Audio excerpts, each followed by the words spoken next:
Bonjour tout le monde, bienvenue dans cette nouvelle vidéo. Aujourd'hui nous allons continuer nos réflexions sur la philosophie des questions. Dans les vidéos précédentes, nous avions vu qu'est-ce qu'une question. Nous avons essayé de répondre à la question de savoir quelle est la nature d'une question. Et à présent, dans cette nouvelle vidéo, nous allons essayer de définir ce qu'est une réponse. Alors je vous ai mis une petite illustration pour mettre un peu de couleur. Une multitude de questions découle de nos vidéos précédentes. Par exemple, quel est le rapport entre une question et une réponse? Et là, comme nous allons définir ce qu'est une réponse, nous allons pouvoir préciser quel est le rapport entre une question et une réponse. Alors voici la définition que nous avions vue la dernière fois. C'était la définition d'une question. Une question est un désir de spécifier correctement une connaissance préalable, une croyance ou une hypothèse, d'une certaine façon précisée dans le contenu intentionnel du désir. Aujourd'hui, nous allons essayer de répondre à la question « Qu'est-ce qu'une réponse ?» Alors je l'écris ici. Qu'est-ce qu'une réponse ?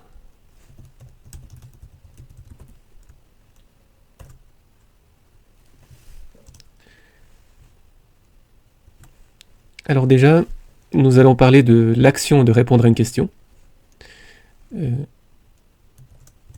L'action de répondre à une question. Alors qu'est-ce que c'est ? Alors c'est une action de satisfaire le désir de spécifier correctement une connaissance préalable, une croyance ou une hypothèse, d'une certaine façon précisée dans le contenu intentionnel du désir. Donc je reprends la définition d'une question et je dis simplement que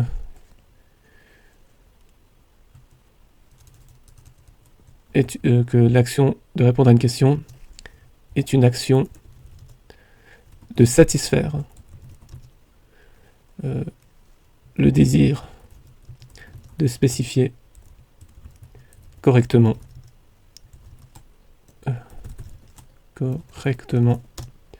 une connaissance préalable, une croyance ou une hypothèse d'une certaine façon précisée dans le contenu intentionnel du désir. Voilà. Donc ce qui est important, c'est ce que j'ai rajouté juste au début, donc action de répondre. Alors je veux dire action de satisfaire le désir. Je ne vois plus mon curseur, vous le voyez certainement, mais c'est un peu bizarre. Hop.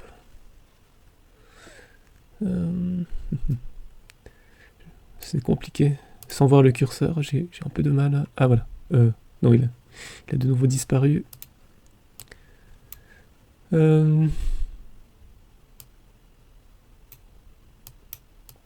Voilà, c'est réapparu. Action de satisfaire le désir. Donc par rapport à la définition que nous avions vue la dernière fois, j'ai rajouté le terme correctement, parce que en fait le sujet questionnant, lorsqu'il se pose une question, veut une réponse correcte. Donc c'est important de rajouter correctement, donc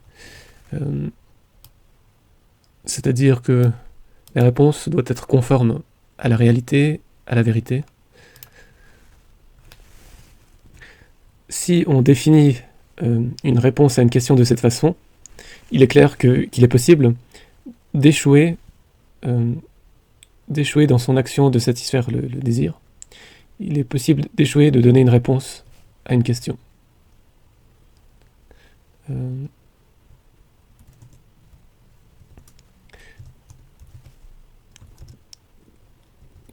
Il est possible d'échouer à donner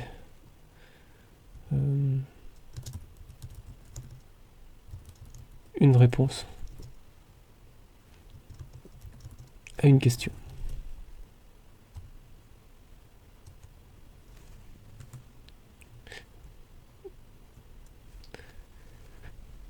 Alors il y a plusieurs raisons possibles qui peut conduire à un échec à donner une réponse correcte à une question. Déjà, le sujet questionnant peut ne pas réussir à concevoir comment spécifier sa connaissance présumée. Peut échouer ou peut ne pas parvenir ou à ne pas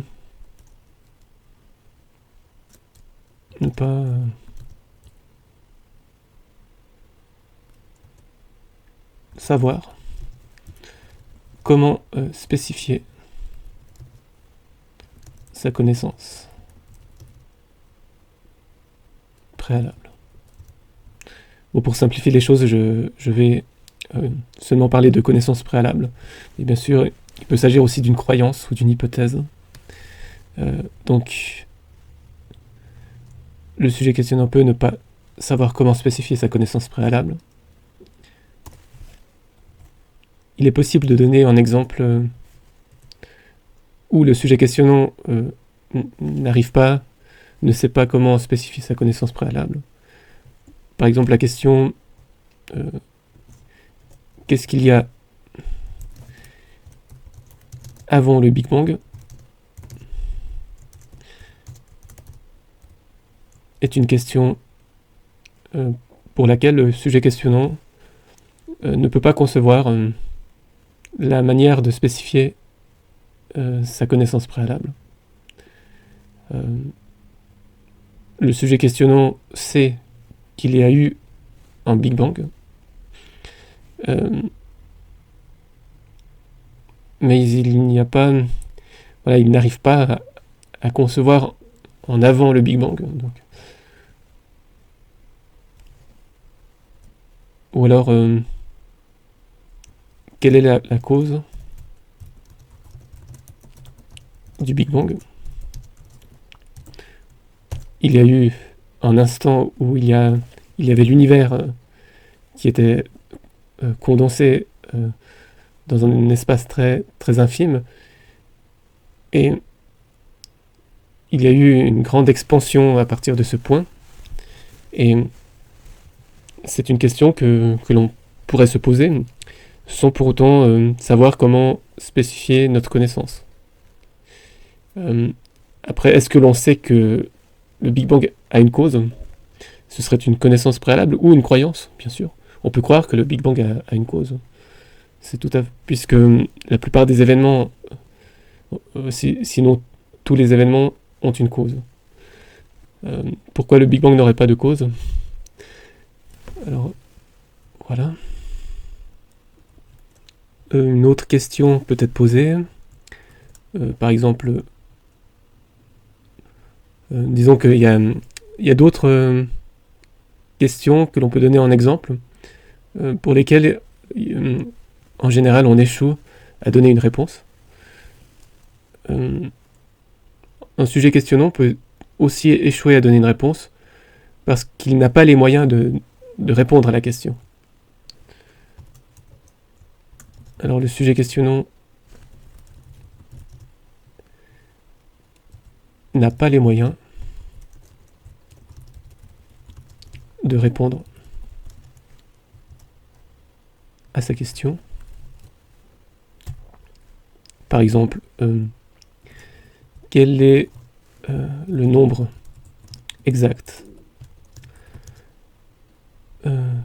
de molécules d'eau dans l'univers? Alors, il suffirait de les compter, en vérité, si on a une approche simpliste de la façon d'obtenir une réponse à cette question. Mais nous ne disposons pas des moyens de compter le nombre exact de molécules d'eau dans l'univers, avec un S, alors molécule d'eau dans l'univers. Alors, il est aussi possible d'échouer à donner une réponse à une question, parce que le sujet questionnant peut se tromper, tout simplement. Le sujet questionnant peut se tromper.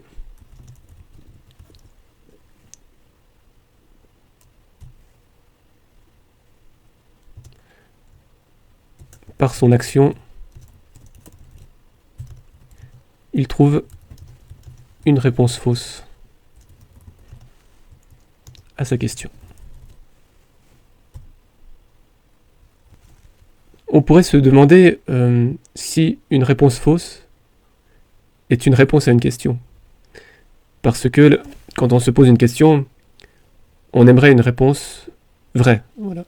Donc c'est une question qui peut être intéressante.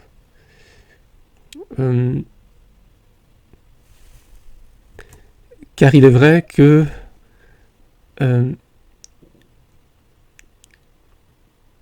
bien que parfois un sujet questionnant donne une réponse fausse à sa question, on considère qu'il a réussi son action de répondre à sa question.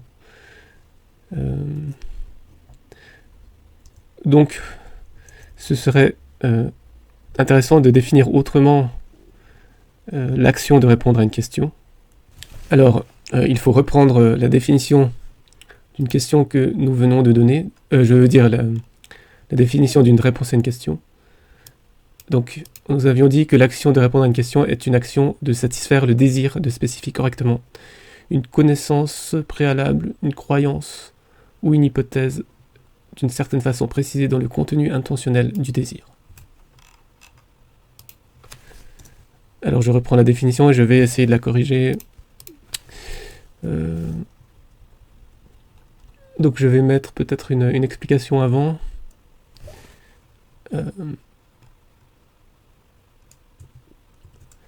En général, nous considérons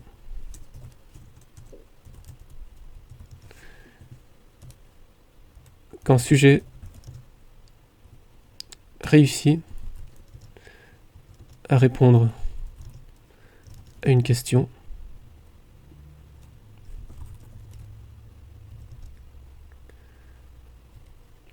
même si sa réponse est fausse.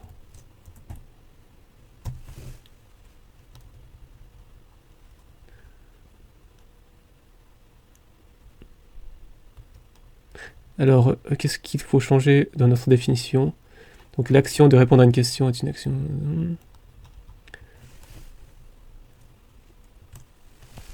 Il faut alors simplement enlever le terme correctement qui se trouve ici. Alors, ensuite, il faut rajouter de telle sorte ou de telle manière que le sujet questionnant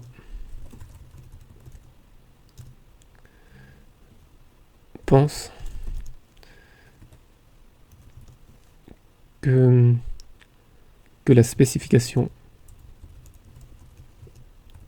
est correcte. Dans ce cas-là, si l'on définit ainsi une action de répondre à une question, on peut également considérer que les réponses fausses, qu'une action de répondre qui débouche sur une réponse fausse, est également une action de répondre à une question. Donc on peut considérer que l'action est réussie, bien que la réponse à la question soit fausse.